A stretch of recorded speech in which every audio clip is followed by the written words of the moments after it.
자, 132번부터 갈까요? 자, 다음 주장이 발표된 시기로 옳은 것은 봅시다. 자, 다음 조선 민족에게는 왜 정치적 생활이 없는가? 일본이 조선을 병합한 이래로 조선인에게서는 모든 정치활동을 금지한 것이 첫째 원인이다.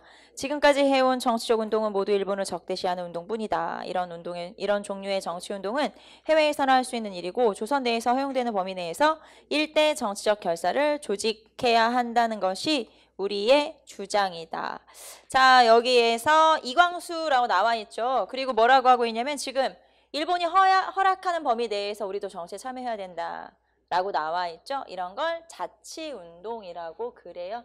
자, 그리고 이 글을 발표한 게 언제냐면 요 글은 민족적 경륜이라는 글인데 요 민족적 경륜이라고 하는 글은 1924년에 거기 보시면 신문 이름 써있죠? 동아일보에 연재한 글이에요. 그래서 이광수를 비롯한 최린이나 최남선이나 이런 사람들이 언제부터 변절하기 시작하냐면 1920년대 중반부터 일제가 이런 식으로 친일파를 육성하는 데 매진했기 때문에 20년대 중반부터 이런 자치운동을 벌이게 되거든요. 자, 그러면 이 주장이 발표된 시기로 옳은 것은 자 24년이라고 아예 연도가 나와 있으니까 정답은 3번 이렇게 찾으시면 되고요. 20년대 중반에 이미 변절했다 이렇게 보시면 되겠죠. 좀 안타까운 것이 넘기고 안타까운 것이 이광수나 최남선이나 최린이 다 독립운동을 했었던 사람이라는 게 좀 안타깝죠. 이광수 같은 경우는 28 독립선언을 썼고 최남선 같은 경우는 기미 독립선언을 썼고 최린 같은 경우는 민족대표 33인이었어요. 근데 그 사람들이 나중에는 변절하게 되는 게 좀 안타깝죠. 그래서 이종일 같은 경우 아까 제가 이종일 얘기 잠깐 했잖아요. 이종일 같은 경우도 너무 궁금한 거야. 변절했나 안 했나? 그래서 일생을 찾아봤어요. 그 이제 몇 년부터 몇 년까지 살았는지 한 1930년대쯤에 돌아가셨는데 뭐 변절한 것 같진 않아요. 그래서 그분은 독립운동만 하다가 돌아가셨구나 이런 생각이 들더라고요. 그래서 좀 안타깝죠. 특히 3.1운동 100주년 맞아서 이제 여러 가지 뭐 다큐멘터리나 아니면은 여러 가지 TV 프로나 이런 거 아마 여러분이 봤을 거예요. 되게 많이 봤을 텐데 그런데 보면은 이제 그런데 독립운동에 참여했던 그런 인물들 나와 있고 지금 뭐 유관순에 관한 영화가 또 개봉해서 잘 순항하고 있다고 하더라고요. 한 거? 뭐라고 하던데 봐야겠구나 그런 생각이 들더라고요. 그래서 지금 그 시대를 배경으로 한 영화가 2편 나왔는데 하나는 망하고 하나는 지금 잘 가고 있다고 하대요. 네, 인터넷 기사에서 봤어요. 하나는 그 한거라는 유관순에 대한 뭔가 좀 이렇게 다큐멘터리에 가까운 약간 사실을 많이 담은 거고 그 다음에 또 하나는 이제 뭐 자전거 타는 그 사람 있잖아요. 그 영화는 그냥 상업 영화, 스포츠 영화 이렇게 본인들이 만들 때도 여러 가지 이제 좀 사실이 아닌 약간 이제 소설에 가깝게 이렇게 만든 영화라고 본인들이 이렇게 표명했다고 하더라고요. 그래서 그 영화는 망하고 있다 막 이렇게 인터넷 기사에 떴던데 아무튼 내가 볼 때도 그걸 보겠네. 유관순에 관한 얘기를 나 같아도 보겠네. 자, 어쨌든 또 이 중에 영화 관계자의 먼 친척이 있을 수 있으니까 네, 또 있을 수 있다. 또 어떻게든 연결되는 사람이 있을 수 있다. 기획자의 뭐 사돈의 팔촌 있을 수 있어. 그러니까 아무튼 그런 거야. 네, 그게 지극히 개인적인 생각이에요. 네, 지극히 개인적인 생각이니까. 자, 그러면 우리는 133번으로 한번 가보도록 할게요. 다음 보기에 강령에 나오게 된 배경이라 볼 수 없는 것. 자, 우리는 정치적 경제적 각성을 촉진한다. 우리는 단결을 공고히 한다. 기회주의를 일체 부인한다. 자, 신간의 강령이라는 건 여러분이 딱 보면 알겠죠?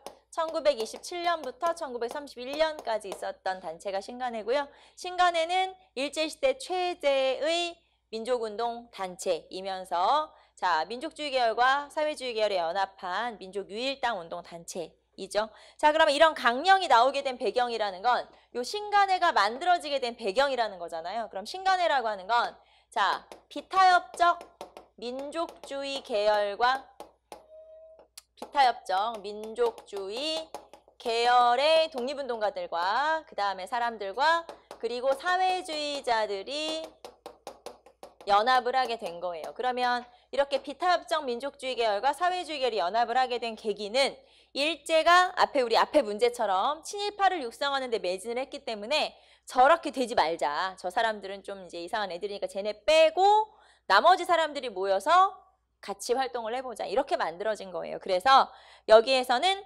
1920년대 중반에 일제의 그런 여러 가지 운동들, 말하자면 이제 친일파를 육성하고 뭐 이런 운동들에 대항하기 위해서 만든 거죠.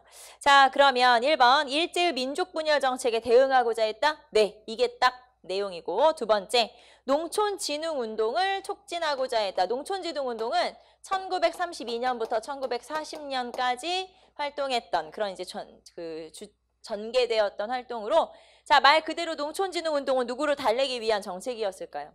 농민들을. 그렇죠. 이거는 농민들을 달래기 위한 운동으로 민족유일당이나 이런 운동과 별로 상관이 없는 그런 운동이고요. 당연히 신간회 이후에 있었던 단체잖아요. 시기로 봐서도. 그래서 전혀 상관없는 그런 활동이다. 자, 그 다음에 3번 자치운동의 확산을 경계했다. 여기서 말하는 자치운동이 타협적 민족주의자들이니까 결국엔 친일파들을 경계하기 위한 거다라는 뜻이죠. 자, 4번 사회주의자와 민족주의자의 동의를 얻었다. 네, 사회주의자와 비타협적 민족주의자들의 동의를 얻어서 만든 단체죠. 자, 그러므로 관련이 없는 걸 골라라. 정답은 2번 찾으시면 되고요. 자, 134번으로 가봅시다. 다음 밑줄친 운동에 대한 설명으로 옳은 것. 조선 사람은 조선 사람이 만든 물건만 쓰자고 하는 운동이 일어나고 있다. 그렇게 하면 조선인 자본가의 공업이 일어난다고 한다. 이 운동이 잘 되면 조선인 공업이 발전해야 하지만 아직 그렇지 않다. 이 운동을 위해 곧 발행된다는 잡지에 회사를 만들라고 호소하지만 말고 기업을 하는 방법 같은 것을 소개해야 한다. 자, 지금 개벽이라는 잡지에서 이렇게 얘기하고 있죠. 그래서 이 운동은 첫 번째 줄에 조선 사람은 조선 사람이 만든 물건만 쓰자고 하는 운동이 전개되고 있다. 그러니까 물산장려 운동이다라는 걸 알 수가 있고요. 자, 물산장려 운동은 1922년에 실시된 걸로 평양에서 물산장려회가 만들어지고 평양물산장려회가 만들어지고 평남 물산장려회가 만들어지고 이게 이제 서울로 확대되면서 조선물산장려회가 만들어진 거예요. 자, 당연히 국산품 애용을 주장하는 운동이고요. 자, 이게 나타나게 된 배경으로는 회사령이 폐지되면서 우리나라 민족의 회사들이 많이 만들어지게 되고요. 1920년에. 자, 그 다음에 관세철폐가 1923년에 있었어요. 관세철폐가 1923년에 있었는데 관세가 철폐된다더라 하는 그런 소문이 나면서 그러면 관세가 철폐되면 일본 물건이 막 들어올 텐데 그러면 우리나라 물건을 쓰자고 하는 운동이 일어나야지 라고 해서 관세 철폐의 움직임으로 해서 나타나게 된 운동이 물산장려 운동이죠. 자, 그러면 이 운동에 대해서 옳은 것은 1번 조선총독부가 회사령을 폐지하는 계기가 되었다. 자, 물산장려 운동은 22년이고요. 회사령 폐지는 20년이에요.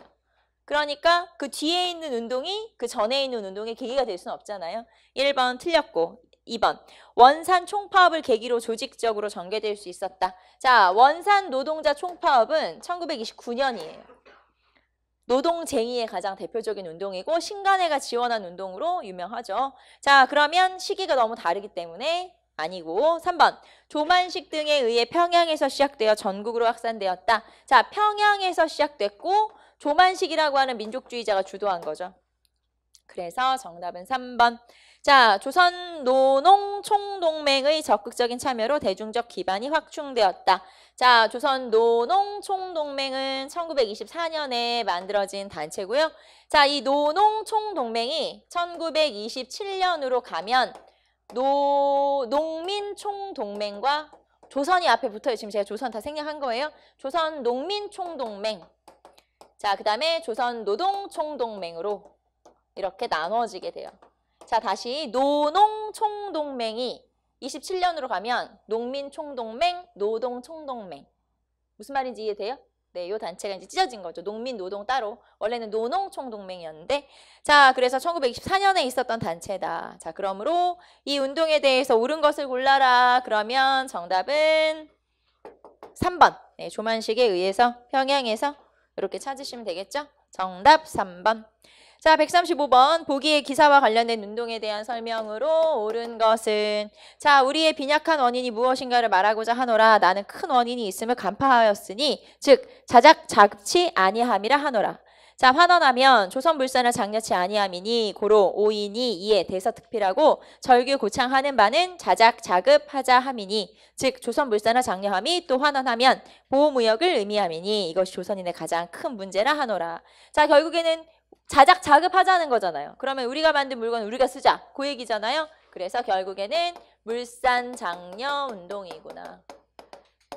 자, 그래서 134번하고 똑같은 운동이죠. 평양에서 조만식이 주도해서 시작된 운동이고 관세 철폐 움직임을 계기로 하고 있다. 자, 그러면 옳은 것 1번 500여 명의 인사가 밀립대학 설립 기성회를 만들고 모금운동에 나섰다. 자, 밀립대학 설립 기성회를 만들었으니까 무슨 운동일까요? 밀립대학 설립 운동이겠지 뭐. 그래서 밀립대학 설립 운동이 역시 비슷한 시기예요. 1922년에 시작되죠.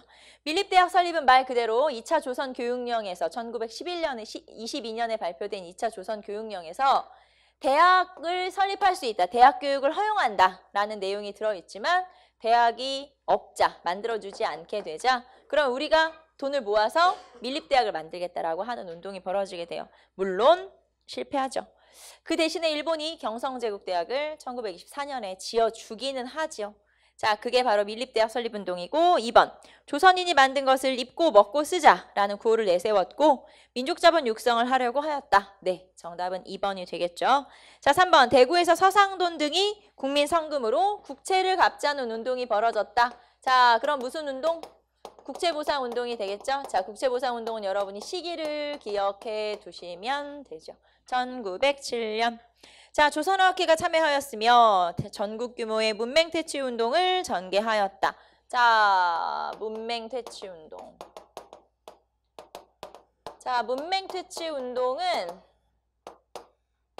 조선일보에서 문자보급운동. 자, 조선일보 문자보급운동은 1929년부터 34년까지. 그 다음에 동아일보의 분화로드 운동. 자, 분화로드 운동은 31년에서 34년까지. 자, 그 다음에 조선어학회. 조선어학회에서는 한글 보급 운동. 자, 조선어학회라는 단체가 31년부터니까 31년부터 전개한 운동이죠. 자, 그래서 조선일보의 문자보급운동, 동아일보의 분화로드 운동, 그다음에 조선어학회의 뭐 한글보급운동 이런 운동들. 자, 그러니까 30년대 주도된 운동이란 얘기예요. 30년대 있었던. 자, 어쨌든 시기가 다르고요. 정답은 2번. 자, 136 밑주신 그에 대한 설명으로 옳은 것 봅시다. 자, 독립신문 발간에 관여했던 그는 독립신문사 안에 국문동식회를 조직했으며 1894년 4월에 국문론이라는 글을 발표하기도 했다. 그는 당시 문장들이 한문의 토를 다른 형식에 그치고 있다면서 실제로 말하는 대로 글을 쓰는 언문일치가 필요하다고 주장했다. 자, 앞에서 우리가 국문동식회라는 단체도 있었고요.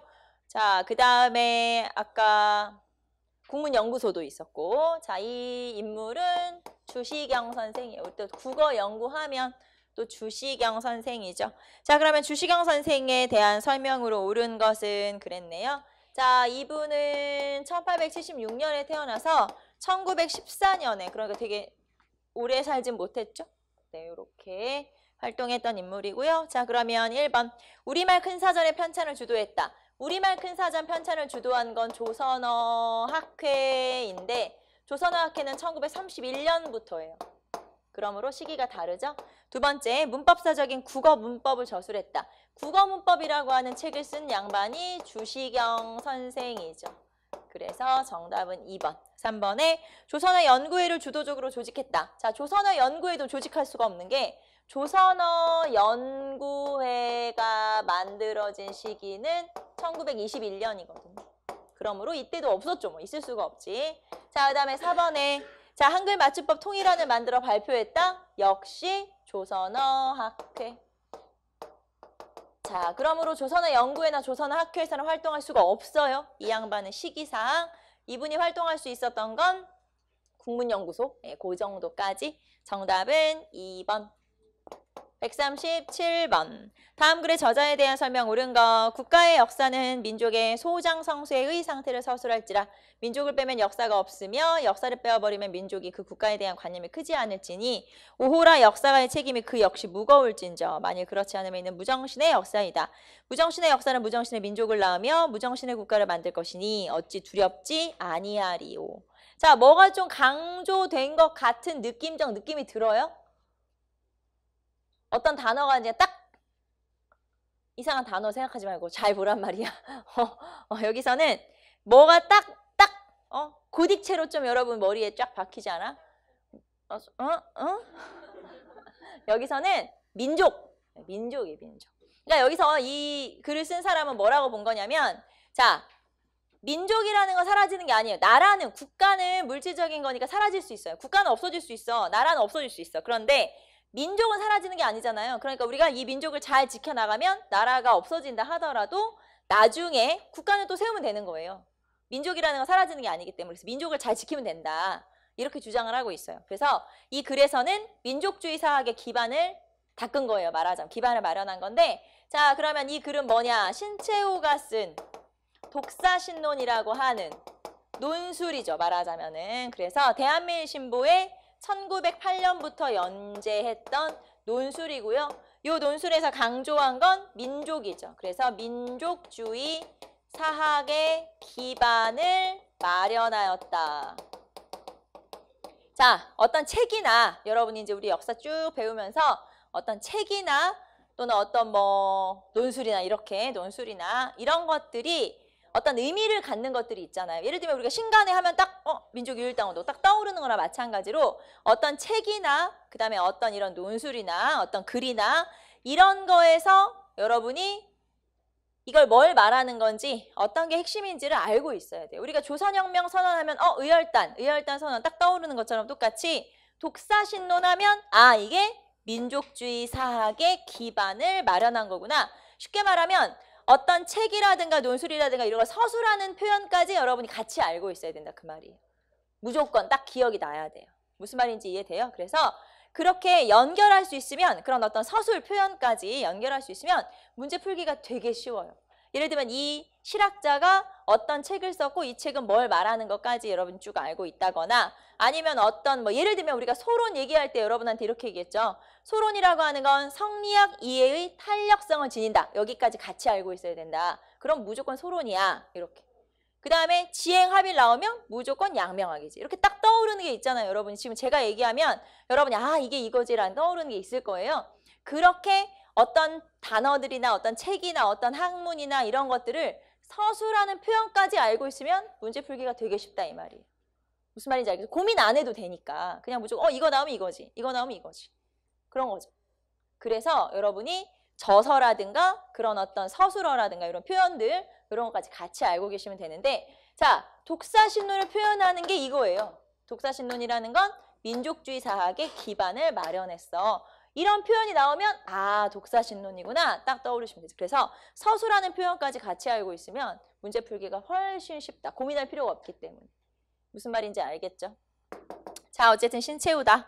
자, 그러면 1번 이순신, 을지문덕 등의 위인의 전기를 써서 민족의식을 고취했다. 네, 이순신전, 을지문덕전, 최도통전 이런 글들을 썼죠. 위인전. 자, 1번 정답. 2번 한국의 독립운동 과정을 서술한 한국 독립운동 지혈사를 저술하였다. 박은식. 한국 독립운동 지혈사는 박은식이죠. 자, 5,000년간 조선의 자, 사상만 봐도 우리 알 수 있죠. 주장한 사람이 정인보. 자, 그리고 정인보는 이 5,000년간 조선의 이라고 하는 게 논술이거든요. 이것도 약간 이제 신문에 연재했던 이거를 따로 묶어서 조선사 연구라는 책을 펴내게 돼요. 물론 이 사람이 펴낸 건 아니고 이제 후대에 펴내긴 했지만 조선사 연구라는 책이 이 5,000년간 조선의 이라는 논술을 묶어서 책으로 편찬한 거예요. 자, 그 다음에 4번 조선심을 강조하며 정약용 연구를 중심으로 한 조선학 운동을 전개했다. 자, 일단 조선심을 강조한 사람이 문일평. 자, 그리고 문일평, 정인보, 안재홍 이런 사람들이 조선학 연구라고 하는 걸 했죠. 이 조선학 연구라고 하는 게 실학을 연구하는 거고요. 실학 연구. 그래서 실학을 연구했는데 1934년이 정약용의 99주기, 돌아가신 지 99주년 되는 해이기 때문에 요때 이 정약용의 저서들을 묶어서 전집을 만들었어요. 그 전집이 여유당 전서라고 하는 거죠. 자, 어쨌든 정약용 연구하고 실학 연구한 게 조선학 연구. 여기는 여러분이 연도를 기억하시면 되겠죠. 34년이구나. 자, 정답은 1번. 138번. 자, 다음 내용에 대한 설명으로 가장 적절하지 않은 것은 일제에 맞서 민족문화를 수호하려는 국학운동은 국어연구와 더불어 한국사 분야에서도 활발하게 전개되었다. 우리 근대 역사학은 바로 이러한 일제의 식민사학에 대항하여 민족사를 수호하고 민족의 독립을 달성하고자 하는 과정에서 발전하였다. 그냥 민족주의 사학이네. 자, 민족주의 사학. 그래서 역사 연구하는 걸 독립운동하듯이 그렇게 역사 연구를 했던 게 바로 민족주의 사학이고, 이 민족주의 사학에서는 민족 정신을 하나씩 강조하죠. 예를 들면 신채호의 난가사상, 박은식의 혼, 그 다음에 아까 정인보는 뭐였죠? 그 다음에 문일평은 뭐였어요? 심, 그 조선심 이런 거였죠. 그래서 이렇게 민족주의 사학은 우리 민족의 정신을 나타내는 그런 표현들, 단어들이 하나씩 있다. 이게 이제 민족주의 사학이다. 이렇게 보시면 되겠죠? 1번, 문일평, 안재홍 등도 조선 문화의 독자성과 우수성을 강조하는 조선학 운동을 전개했다. 맞아요. 안재홍, 문일평, 정인보 1934년에 조선학 운동을 전개했죠. 자, 안학은 신채후의 고대사 연구를 계승 발전시켜 조선사 연구초라는 단행본을 엮어냈다. 자, 조선사 연구초를 쓴 사람은 누구예요? 이 사람은 신채후죠. 안학이 아니라. 자, 그래서 2번이 틀린 설명이고, 안학이라고 하는 사람은 이거 우리 뭐 알 필요는 없지만 안학이라는 사람도 역사학자 맞거든요. 그래서 이 사람이 쓴 책으로는 뭐 조선 문학사 이런 책이 있어요. 자, 그래서 2번 정답, 2번이 틀린 거. 정인보는 민족의 얼을 강조했으며 조선사 연구를 저술했다. 네, 조선사 연구가 아까 5천년간 조선의 얼을 책으로 묶은 거라고 했죠. 맞고, 박은식은 대한민국 임시정부의 수립에 참여하면서 일제의 불법적인 한국 침탈과 침략과 부단히 전개되는 한국 독립운동사를 정리했다. 이게 이제 한국 독립운동의 피해 역사. 자, 한국 독립운동 지혈사를 펴낸 거죠. 자, 정답은 2번. 2번이 틀린 설명. 자, 그 다음에 이제 현대로 넘어가 봅시다. 현대사 139번. 자, 다음 내용을 시간 순으로 바르게 나열한 것은 기억부터 볼까요? 자, 한국 문제를 언급하며 적당한 시기, in due course라고 했죠. 그러니까 코스대로 말하자면 이제 우리가 아는 표현으로는 적당한 시기 이런 표현인데, 자, 한국을 독립시킬 것을 결의했다. 적당한 시기가 나오면 뭐예요? 카이로 회담. 자, 1943년 11월에 미영중 카이로에 모여서 회의를 했죠. 자, 그다음 니은 조선 건국동맹이 조직되었다. 조선 건국동맹은 1944년. 한국 문제에 관한 4개항의 결의서. 자, 한국 문제에 관한 4개항의 결의서가 그거예요. 임시정부를, 임시민주주의 정부를 수립할 것, 미수공동위원회를 개최할 것, 최고 5년간 신탁 통치할 것, 그리고 2주일 내에 사령부 회의를 할 것. 자, 이렇게 4가지가 결정된 게 뭘까요? 그게 모스크바 3국 외상회의죠. 맞아요. 여러분, 모스크바 3국 외상회의예요. 자, 그 4개의 항이 모스크바 3국 외상회의에서 결정된 거잖아요. 그래서 4개의 준승사항이 결정됐다 하면 모스크바 3국 외상회의구나라고 생각하시면 되고요. 모스크바 3국 외상회의는 1945년 12월에. 자, 그 다음에 리을 봅시다. 자, 3국 정상들은 독일에 모여 한국의 독립을 재확인했다. 자, 독일 어디? 포츠담. 맞아요. 독일 포츠담이에요. 그래서 포츠담 선언, 포츠담 회담. 포츠담 회담. 3국이라고 했지만 사실은 다 참여해요. 미영 중소가 싹 참여하게 되죠. 그래서 소까지 참여하게 되면서 결국에는 4국이 돼버린 건데, 이제 원칙은 3국이 참여하는 거였거든요. 그래서 여기서 3국이라고 나와도 4국이 다 참여했다라고 보시면 되고요. 자, 포츠담 회담은 1945년 7월. 자, 그래서 여기서 한국의 독립을 재확인하게 되죠. 자, 순서대로 일단 하라 그랬으니까 정답은 니은, 그 다음에 기역 니은, 리을 디귿. 네, 이렇게 하면 되겠죠? 정답은 2번. 자, 그리고 순서대로 여러분이 이렇게 알아두시면 되죠. 카이로, 얄타, 포츠담, 모스크바 3국 외상회의. 이렇게 순서대로 해요. 무슨 말인지 알죠? 카, 얄, 포, 모가 뭔지 알죠? 카이로, 얄타, 포츠담, 모스크바. 이렇게. 자, 그래서 정답은 2번 140번. 자, 1945년 12월 모스크바 상국 외상회의에서 관련된 설명 중 옳은 것은? 자, 1번. 미, 중, 소의 3국 외상이 모스크바에 모여 카이로 선언에 약속했던 한반도 문제를 합의했다. 자, 모스크바 상국 외상회의에 참여한 나라들은 네, 미영소. 미중소가 아니라 그래서 미영소. 자, 두 번째. 소련이 4개국에 대한 신탁이라고 써있네. 신탁 통치안을 먼저 제시하여 미국이 이에 동의했다. 자, 신탁 통치를 먼저 제시한 건 미국이 제안한 거예요. 그리고 소련이 이제 찬성한 거죠. 자, 그다음에 3번. 조선을 독립국가로 재건하기 위해 임시 민주정부를 수립할 것. 자, 이게 핵심이죠. 민주정부 수립하는 게 모스크바 상국 외상회의의 핵심. 정답은 3번. 자, 4번. 3국은 임시 민주정부 수립에 참여할 단체의 범위를 둘러싸고 대립했다. 자, 3국이 아니라 2개의 나라가 어떤 단체를 참여시킬 것인가를 두고 회의를 하죠. 이게 미소 공동위원회. 미소 공위. 자, 미소 공동위원회가 미소 2개 나라가 회의한 거잖아요. 그래서 3국이 아니고요. 요 임시정부에 어떤 단체를 참여시킬 것인가를 두고는 이 두 나라가 참여하게 되는데, 자, 소련은 뭐라고 했냐면 모스크바 상국 외상회의에 찬성한 단체만 참여시키자. 미국은 뭐라고 했냐면 다 참여시키자. 이렇게 주장을 해서 결국에는 결렬되죠. 결렬. 정답은 3번. 141번. 보기의 역사적 사건들을 시간순으로 옳게 배열해라. 자, 기억. 모스크바에서 세 나라 외상들이 회의를 했다. 모스크바 상국 외상회의죠. 자, 모스크바 삼상회의라고 쓸게요. 모스크바 삼상회의는 1945년 12월 제주도 파병과 정부에 반대하는 군인들이 반란 일으켰다. 제주도에 보내려고 했어요. 여수에 있는 14연대를. 근데 거부하고 저항을 하고 또 일부는 좌익의 폭동이 일어나죠. 이게 무슨 사건이에요? 여수, 순천, 네, 11구 사건. 자, 11구 사건이니까 10월이겠죠? 언제?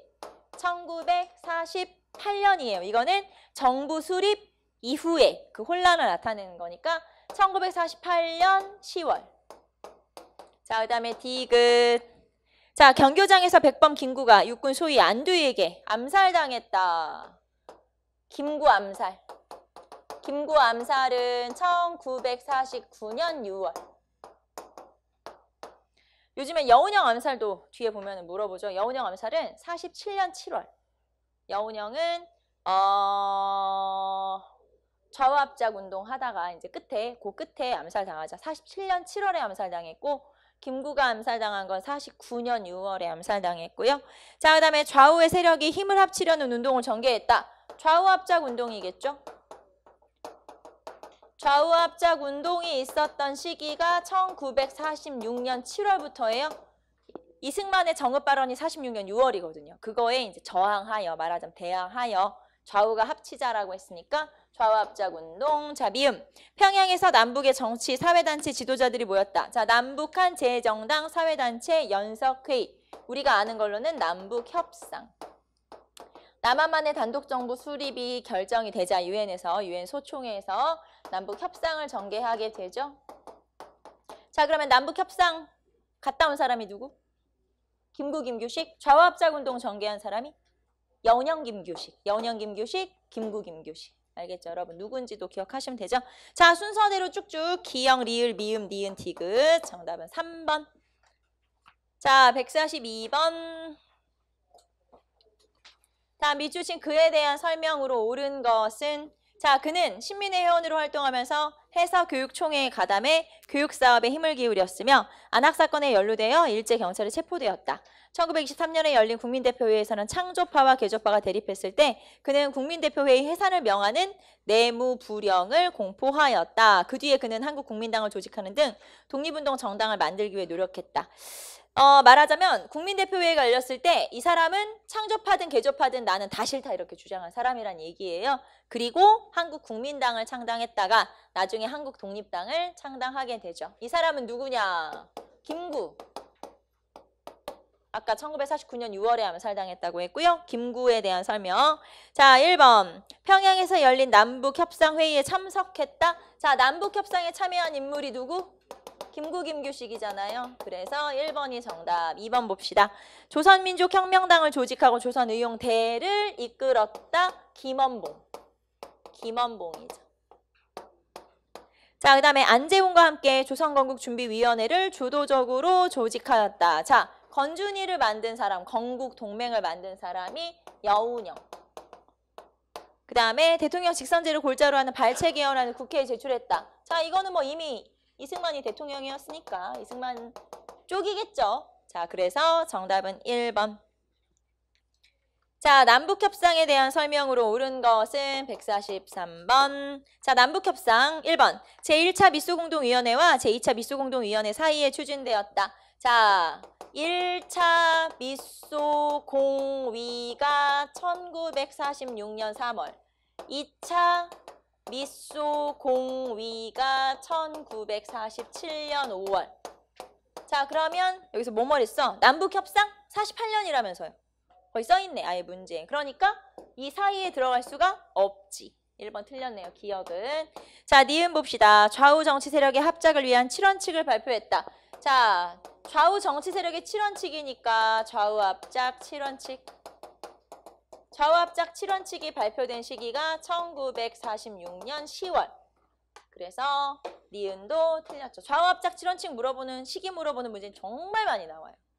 47년 10월 요거 기억하시면 되고. 자, 디귿. 김구, 김규식 등이 평양에서 열린 회의에 참여했다. 자, 김구, 김규식이 평양에 회의에 참여했죠. 이게 남북협상이에요. 1948년 4월에. 자, 그다음에 리을. 회의 결과 미소 양군의 철수를 요구하는 결의문이 채택되었다. 맞아요. 공동 결의문이 채택이 되죠. 하지만 뭐 지키지 않았으니까 별로 의미는 없지만 여기 나오는 것처럼 미소 양국의 철수를 요청을 하게 돼요. 자, 정답은 디귿, 리을 4번. 자, 144번. 다음 두 법령에 대한 설명으로 옳은 것은 자, 일본 정부가 공모하여 한일합방에 적극 참여한 자, 한국의 주권을 침해하는 조약 또는 문서에 조인한 자와 모의한 자는 사형 또는 무기징역에 처하고 그 재산과 유산의 전부 혹은 2분의 1을 몰수한다. 자, 말하자면 친일파를 처단하겠다라는 뜻이겠죠. 가는 반민족 행위 처벌법. 반민족 행위 처벌법은 1948년 9월에. 자, 그 다음에 두 번째. 농가가 아닌 자의 농지, 작용하지 않는 자의 농지, 삼정부를 초과하는 부분의 농지, 과수원 등 삼정부 이상 경영하는 자의 소유인 단연생 식물 재배 이외의 농지는 정부가 매수한다. 그러니까 밭 말고 농경지만 정부가 매수한다. 삼정부 이상에. 자, 이거는 농지개혁법. 자, 농지개혁법이 만들어진 건 1949년 6월. 그래서 요 두 법령에 관한 설명. 자, 그럼 일단 이 두 법령을 만든 건 어디서 만들었냐? 재헌국회에서 만들었겠죠. 자, 1번 기억. 미군정 시기에 발표되었다. 48년 넘었죠. 그러니까 다 이승만 정부에서. 기억 틀렸고. 니은. 법의 집행을 위해서 반민족행위 특별조사위원회가 설치되었다. 맞아요. 반민특위가 설치되죠. 자, 그 다음에 디귿. 6.25 전쟁 이후에 공포되었다. 자, 6.25 전쟁이 50년이니까 틀렸고요.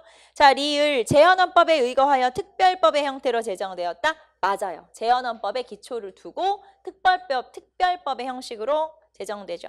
자, 그래서 옳은 것을 골라라. 니은, 리을 4번.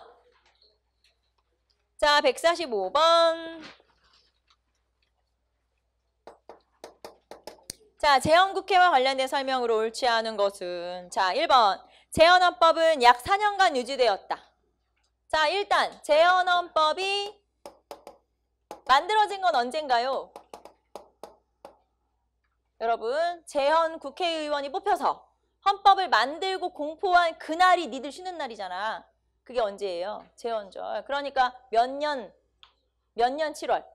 48년 7월. 그럼 48년 7월에 법이 만들어진 거예요. 48년 7월에. 자, 그런데 개헌을 하면서 바뀌었을 거 아니에요. 그러면 1차 개헌이 무슨 개헌이에요? 발췌 개헌이죠. 발췌 개헌이 52년에. 그러면 1952년까지 약 몇 년 유지돼요? 4년. 맞네. 1번 맞아요. 자, 재헌헌법은 약 4년간 유지되었다. 이해. 맞잖아요. 그 다음에 2번. 재헌국회는 대통령의 이승만, 부통령의 이시영을 각각 선출했다.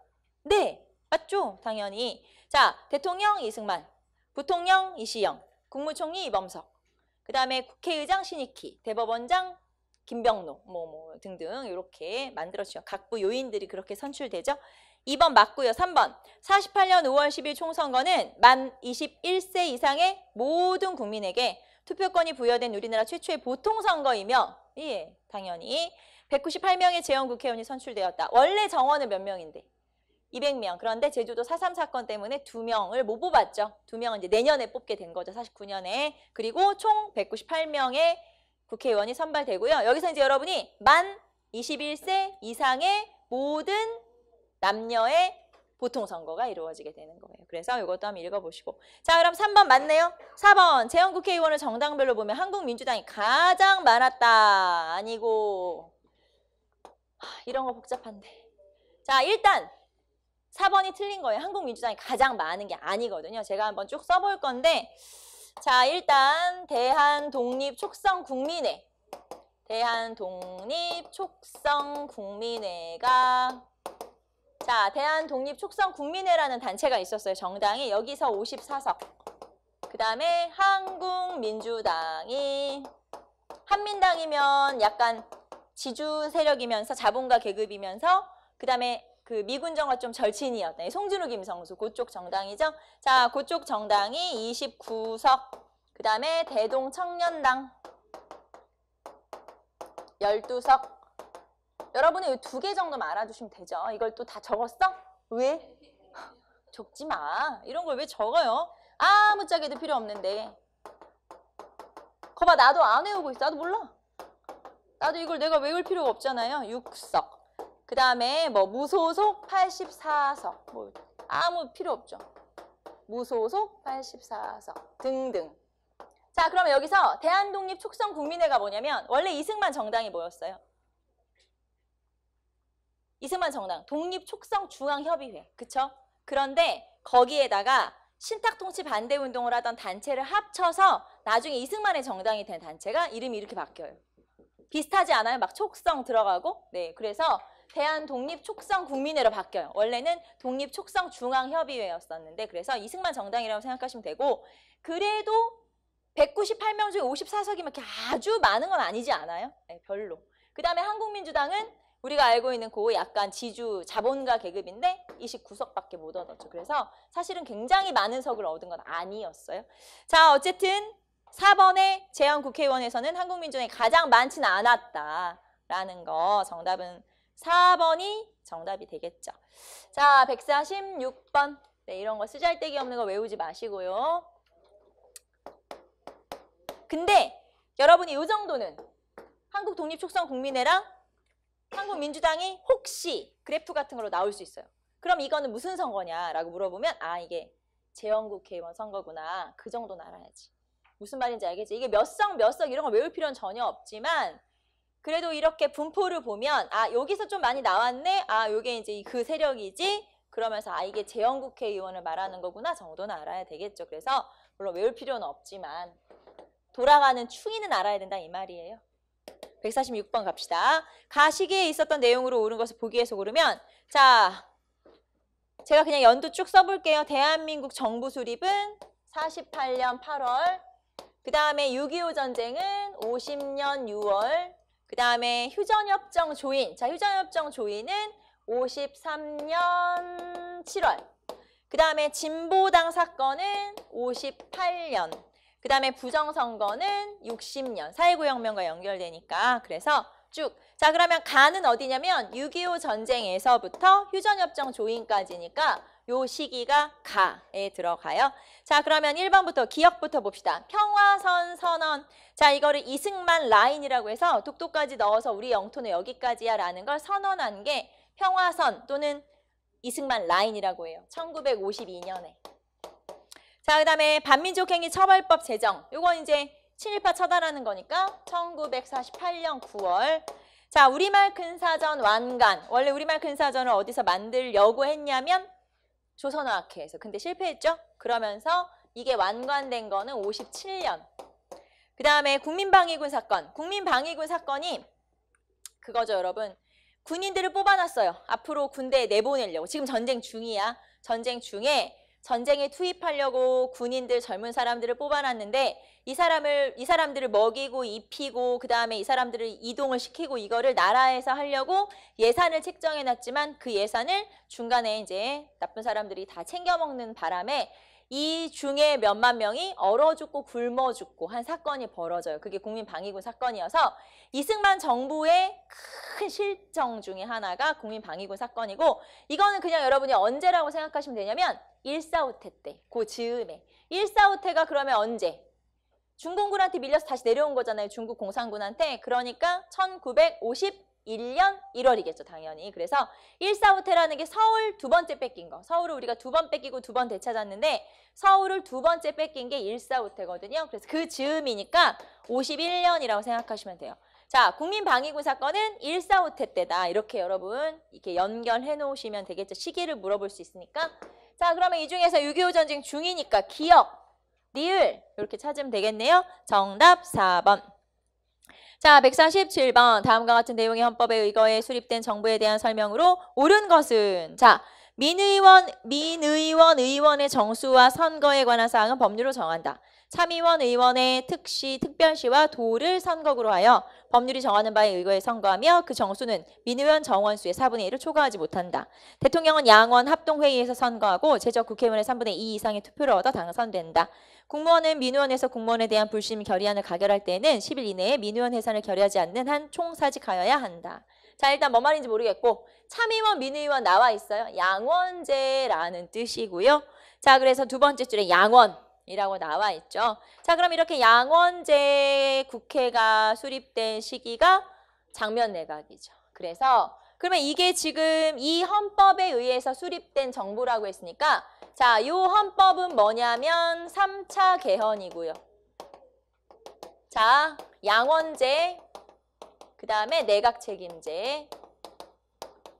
자, 요게 이제 요 내용을 골자로 하는 헌법이 3차 개헌이고 3차 개헌이 1960년이죠. 그러면 4.19 혁명의 결과 체결된 게 이거고 자, 4.19 혁명이 일어났어요. 이승만이 하야했어요. 알죠, 여러분? 이승만이 하야했죠. 이승만이 하야하고 나서 대통령이 없잖아요. 그러면 이제 누군가는 또 대표가 돼서 이렇게 헌법도 바꾸고 해야 되잖아. 허정과도 정부. 이 허정과도 정부에서 3차 개헌을 통과시킨 거예요. 그러면 이 통과된 헌법에 따라서 국회의원 선거를 새로 한 거예요. 그래서 수립된 정부가 민주당 정부고 민주당이 이제 과반수를 차지하게 된 거죠. 자, 그리고 이 민주당 정부가 곧 장면 내각이 되는 거예요. 자, 그러면 장면 내각에 대통령 있나요? 장면 내각이라고 부르는 건 장면이 국무총리이기 때문에 그러면 장면은 국무총리였으니까 이게 이제 의원 내각제니까 입헌 그 내각 책임제니까 국회의원이 국무총리가 중심이 된 거고 국무총리가 그래서 장면 내각이라고 하는 거고 우리나라는 대통령 지도제랑 약간 짬뽕시킨 거거든요. 그러다 보니까 대통령도 있긴 있어요. 별로 이렇게 그건 없지만 그 힘은 별로 없지만 이때 대통령이 윤보선이었어요. 윤보선 대통령이 있었고 그러니까 대통령 윤보선 국무총리 장면. 근데 이게 내각 책임제 정부니까 이 정부를 뭐라고 부르냐면 장면 내각이라고 부르는 거예요. 이해됩니까? 그래서 이승만 정부가 1공화국, 장면 내각이 2공화국. 그런데 굉장히 짧게 몇 개월만 있다가 바로 5.16 군사정변이 일어나는 바람에 무너져 버리죠. 9개월 정도밖에 못 있었죠, 말하자면. 자, 그러면 이건 어쨌든 3차 개헌이다. 그리고 이거에 의해 수립된 정부는 장면 내각이다. 요거예요. 자, 그럼 문제가 뭐냐면 요 헌법에 의해서 수립된 정부에 관한 설명을 골라라라고 했으니까 2공화국 장면 내각을 찾으면 되는 거예요. 1번. 방공법을 폐지하고 국가보안법으로 흡수 통합했다. 방공법이란 게 있었는데 이거를 없애고 국가보안법으로 통합한 거는 1980이에요. 누굴까요, 그러면? 전두환이겠죠. 1980 전두환. 자, 2번. 진보당 당수 조봉암 등을 간첩으로 사형에 처했다. 요게 이제 진보당 사건이고요. 자, 진보당 사건이 있었던 게 58년. 그리고 조봉암을 처형한 게 제가 지금 이 사건을 두 개로 쓰고 있는 게 진보당 사건이 일어난 시기와 조봉암 처형이 연도가 좀 다르거든요. 그래서 이거는 59년. 그러니까 사형에 처한 건 59년. 그런데 이 사건 전체는 진보당 사건. 진봉단 사건은 58년. 그러니까 이제 여러분은 문제 풀 때 보통 58년으로 풀면 되긴 해요. 왜냐면 이 사건 안에 다 들어가니까 58년. 자, 그 다음에 근면 자조 협동을 바탕으로 하는 새마을운동이 전개된 시기가 1970. 이건 연도 외워야 되죠. 새마을운동은 1970. 자, 박정희 정부고 당연히 경제제일주의를 내세워 경제개발 5개년 계획을 마련. 자, 마련했다는 건 실시했다? 아니고 그냥 마련만 한 거예요. 자, 그래서 계획을 수립이라고 보통 표현하죠. 요건 장면내각. 그래서 정답은 4번 찾으시면 되겠죠. 자, 우리가 147번까지 풀었는데요. 잠깐 쉬었다가 148번 2로 이어갑시다.